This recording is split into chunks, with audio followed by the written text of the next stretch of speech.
Sri Sai Satcharitra, the wonderful life and teachings of Sri Sai Baba. Chapter 6, RAMA-NAVAMI Festival and MASJID repairs. Efficacy of the touch of the Guru's hand. RAMA-NAVAMI Festival, its origin, transformation, etc. Repairs of the Masjid. Before describing now RAMA-NAVAMI Festival and Masjid repairs, the author makes some preliminary remarks about Sadguru as follows. Efficacy of the touch of the Guru's hand. When Sadguru is the helmsman, he is sure to carry us safely and easily beyond the worldly ocean. The word Sadguru brings to mind Sai Baba, the perfect master. He appears to me as if standing before me and applying Udi, that is, sacred ashes, to my forehead and placing his hand of blessing on my head. Then joy fills my heart and love overflows through my eyes. Wonderful is the power of the touch of Guru's hand. The subtle body, that is consisting of thoughts and desires which cannot be burnt by the gross fire, is destroyed by the mere touch of the Guru's hand, and the sins of many past births are cleaned and washed away. Even the speech of those who feel agitated when they hear religious and godly talks attain calmness. The sight of Sai Baba's handsome form chokes our throat with joy, makes the eyes overflow with tears, and overwhelms the heart with emotions. It awakens in us, I am He, that is, Soham. Brahma consciousness manifests the joy of self-realization, and dissolving the distinction of I and thou makes us one with the Supreme, that is, one reality. When I begin to read scriptures, at every step I am reminded of my Sadguru, Sai Baba, who assumes the form of Rama or Krishna and makes me listen to his life. For instance, when I sit to listen to Bhagavat, Sai becomes Krishna from top to toe, and I think he sings the Bhagavat or Uddhava Gita, that is, songs of teachings by Lord Sri Krishna to his disciples, Uddhav, for the welfare of the devotees. When I myself start to write anything, I cannot compose a few words or sentences, but when he, of his own accord, makes me write, I go on writing, and there is no end to it. When the disciple's egoism props up, he presses it down with his hand and gives him his own power, makes him gain his object, and thus satisfied and blesses him. If anyone prostrates before Sai and surrenders heart and soul to him, then all the chief objects of life, that is, dharma, righteousness, artha, wealth, kama, desire, and moksha, deliverance, are easily and attained unsolicitedly. Four paths, that is, of karma, dhyana, yoga, and bhakti, lead us separately to God. Of this, the path of bhakti is thorny and full of pits and ditches, and thus difficult to traverse.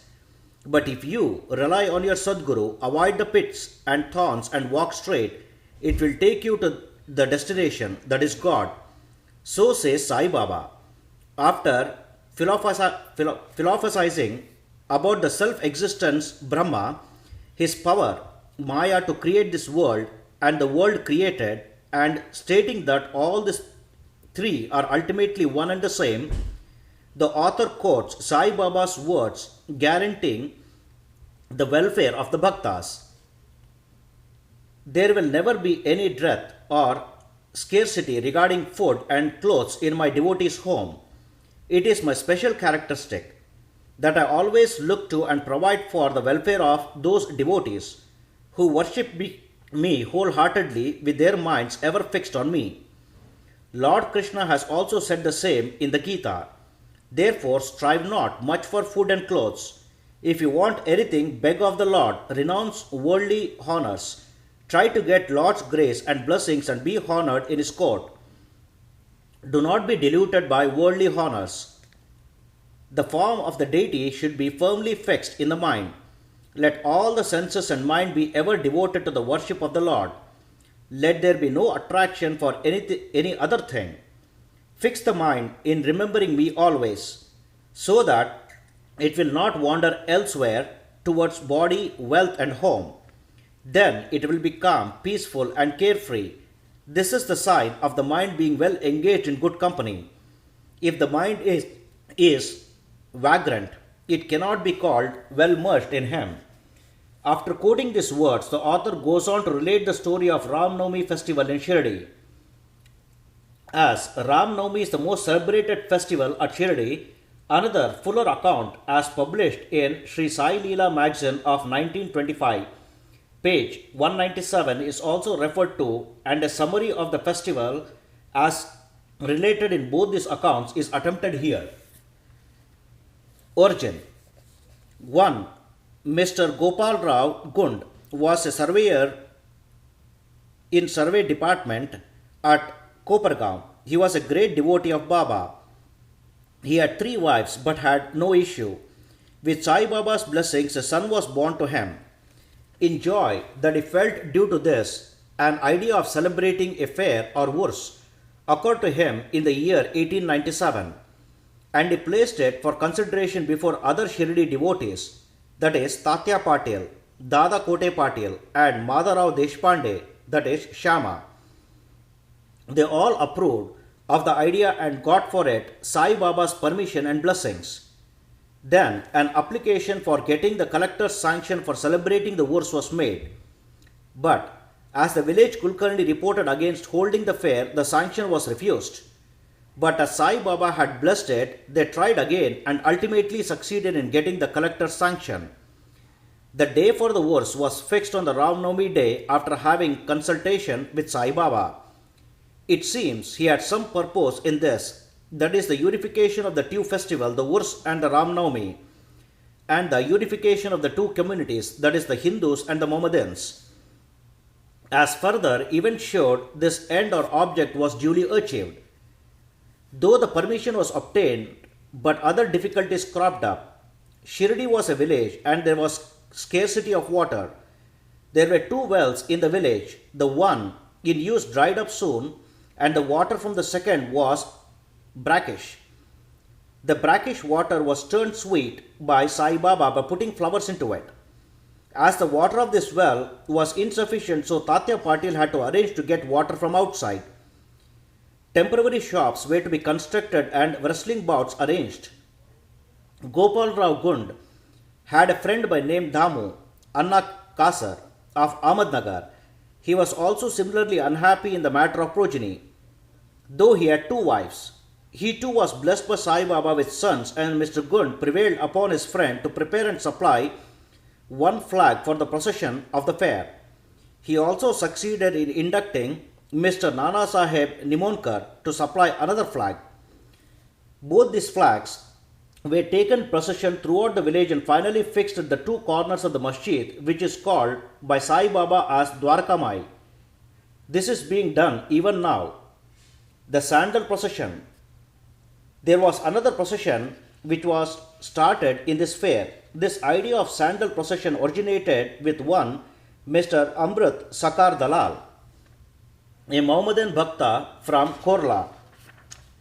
This procession is held in honor of great Muslim saint.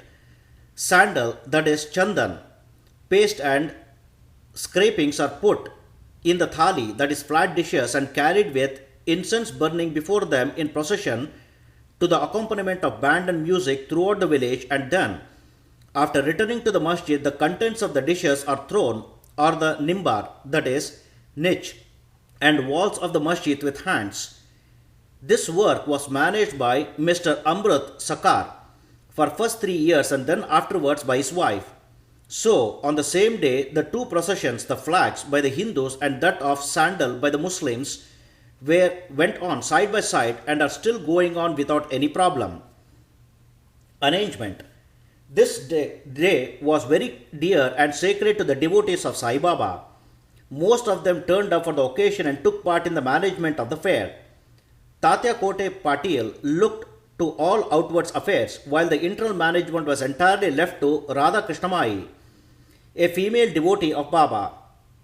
Her residence was full of guests on the occasion, and she had to look after their needs. and also arranged for all the paraphernalia of the fair. Another work which she willingly did was to clean and whitewash the entire masjid, its walls and floors, which were blackened and were full of soot on account of the ever-burning dhuni, that is sacred fire of Sai Baba. This work she did during the night. When Sai Baba went to sleep every alternate night in the chavadi, she had to take out all the things including the dhuni, and after thoroughly cleaning and whitewashing replace them as they were before. Feeding the poor, which was so dear to Sai Baba, was also a great item in this fair. For this purpose, cooking on a grand scale and preparing various sweet dishes was done in Radha Krishna Mai's lodging, and various rich and wealthy devotees took a leading part in this affair. Transformation of Urs into Ram-Navami festival.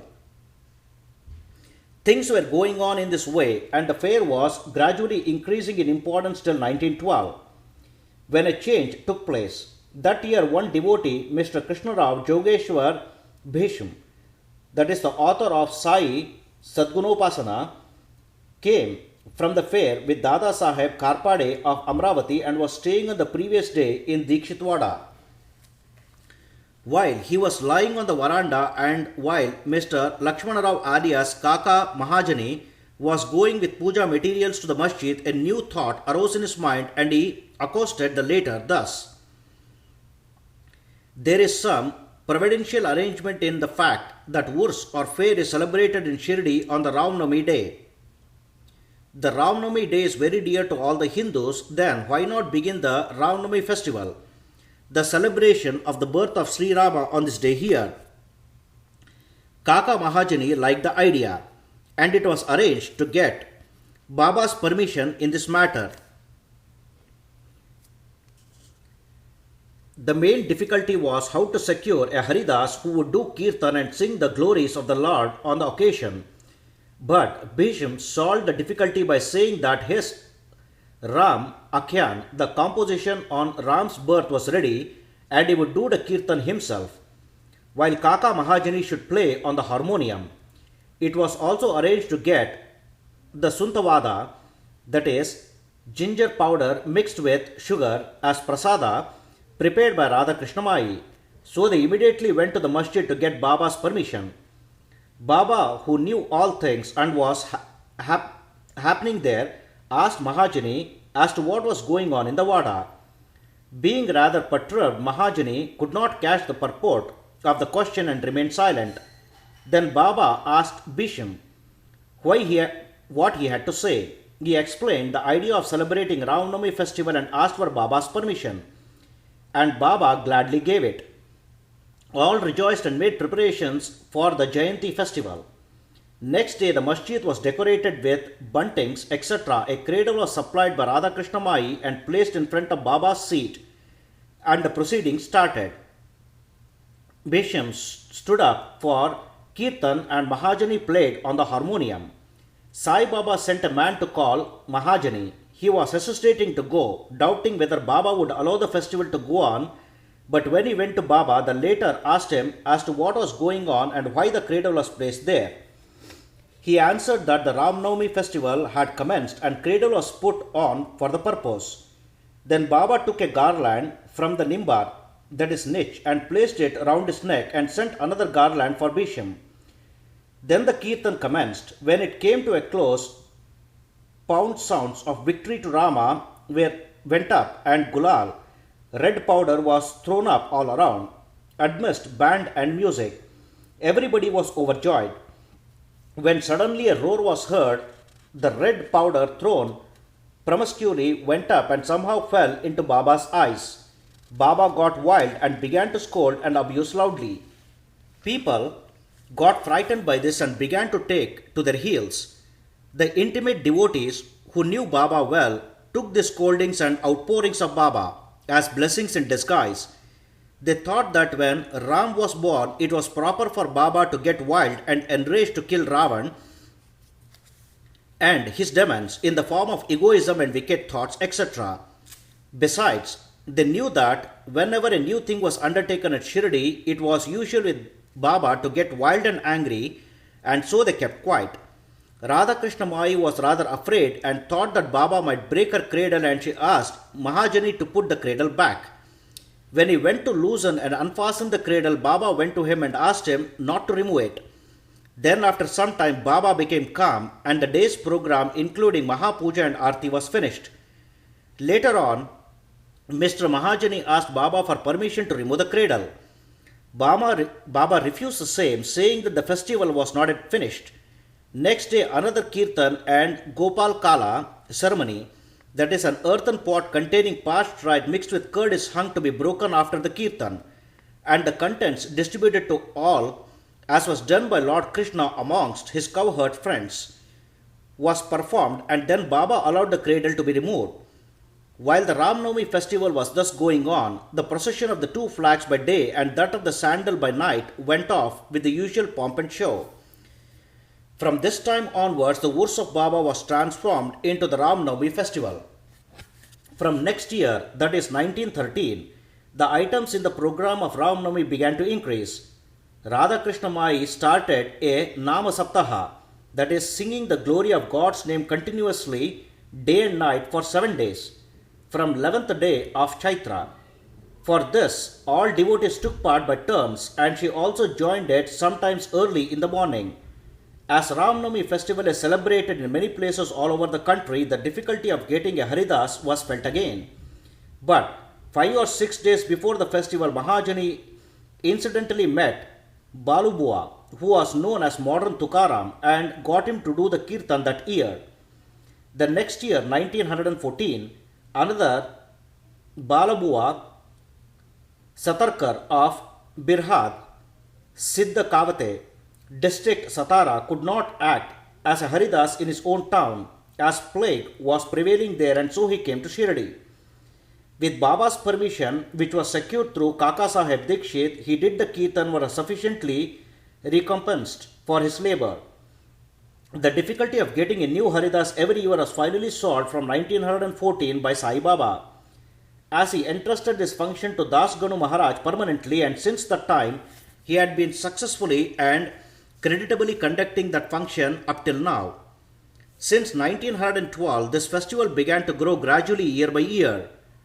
From the 8th to 12th of Chaitra, Shirdi looked like a beehive of men. Shops began to increase, celebrated wrestlers took part in wrestling bouts. Feeding of the poor was done on a grand scale. Hard work and sincere effort of Radha Krishna Mai turned Shirdi into Sansthan, that is the state. Paraphernalia increased. A beautiful horse, a palanquin, chariot, and many silver items, utensils, pots, buckets, pitchers, mirrors, etc. were presented. Elephants were also sent for the procession. Though all this paraphernalia increased enormously, Sai Baba ignored all these things and maintained his simplicity and modesty as before. It is to be noted that both the Hindus and the Mohammedans have been working in unison in both the processions during the entire festival, and there has been no confrontation or quarrel between them at all so far.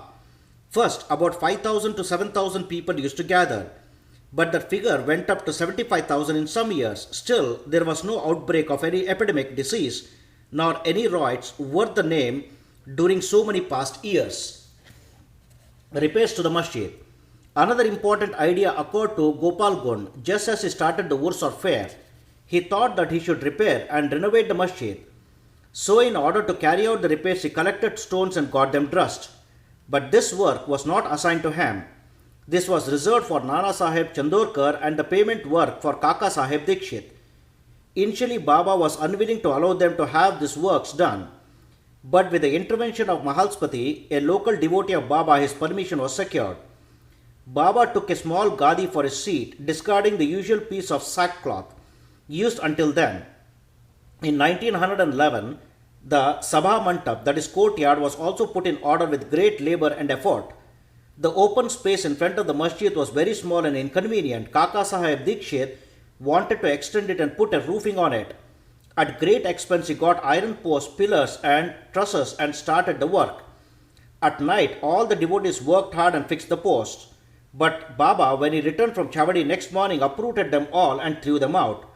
Once it so happened that Baba got very excited, caught a pole with one hand and began to shake and uproot it, and with the other hand caught the neck of Tatya Patil. He took by force Tatya's peta, struck a match, set it on fire and threw it in a pit. At that time Baba's eyes flashing like burning embers, none dared to look at him. All got terribly frightened. Baba took up a rupee from his pocket and threw it there, as if it were an offering on an auspicious occasion. Tatya was also much frightened. None knew what was going to happen to Tatya and none dared to interfere. Bhagoji Sinde, the leaper devotee of Baba, made a bold advance, but he was pushed aside by Baba. Madhavra was also similarly treated, pelted with brick pieces. So all those who went to intercede were similarly dealt with. But after some time, Baba's anger cooled down. He sent for a shopkeeper, got from him an embroidered peta and himself tied it on Tatya's head, as if he was being given a special honor. All the people were wonderstruck to see the strange behavior of Baba. They were at a loss to know what enraged Baba so suddenly and what led him to assault Tatya Patil, and why his anger cooled down the next moment. Baba was sometimes very calm and quiet and talked sweet things with love, but suddenly, with or without any pretext, got enraged. Many such incidents may be related, but I do not know which to choose and which to omit.